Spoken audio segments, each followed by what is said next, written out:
గౌతమ్ దేవుడి దగ్గరికి వచ్చి, "నా కూతురు ఎక్కడ ఉందో నాకు కనిపించనివ్వవా?" అని చెప్పేసైతే చాలా బాధపడుతూ దేవుడిని అడుగుతూ ఉంటాడు. ఇంతలో మల్లిక అటువైపుగా వస్తూ అక్కడ ఉన్న గౌతమ్‌ని బాధపడటం చూసి, "నీ కూతురు ఎక్కడ ఉందో నాకు తెలుసు. నీ కూతురు ఎలా ఉంటుందో నాకు తెలుసు బాగా" అని చెప్పేసైతే అంటూ ఉంటుంది. ఆ మాటలు వినగానే అక్కడ ఉన్న గౌతమ్ అయితే ఒక్కసారిగా షాక్ అయిపోయి, "అవునా! నీకు తెలుసా నా కూతురు ఎలా ఉంటుందో, ఎక్కడ ఉంటుందో, ఎక్కడ ఉంది నా కూతురు?" అని చెప్పేసైతే అడుగుతూ ఉంటాడు. ఆ మాటలు వినగానే అక్కడ ఉన్న మల్లిక మాత్రం "అవునవును నాకు తెలుసు, బాగా తెలుసు.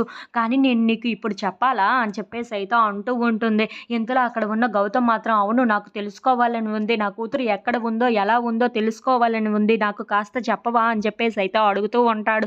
ఇంతలో అక్కడ ఉన్న మల్లిక "నీ కూతురు ఎవరు?" అంటే "అది నేనే" అని చెప్పేసైతే అంటూ ఉంటుంది. ఆ మాటలు వినగానే అక్కడ ఉన్న గౌతమ్ అయితే చాలా సంతోషిస్తూ ఉంటాడు.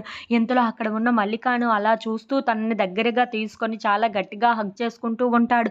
"ఏంటి నా కూతురివి నువ్వేనా?" అని చెప్పేసైతే అనుకుంటూ తనని చాలా గట్టిగా హత్తుకుంటూ ఉంటాడు.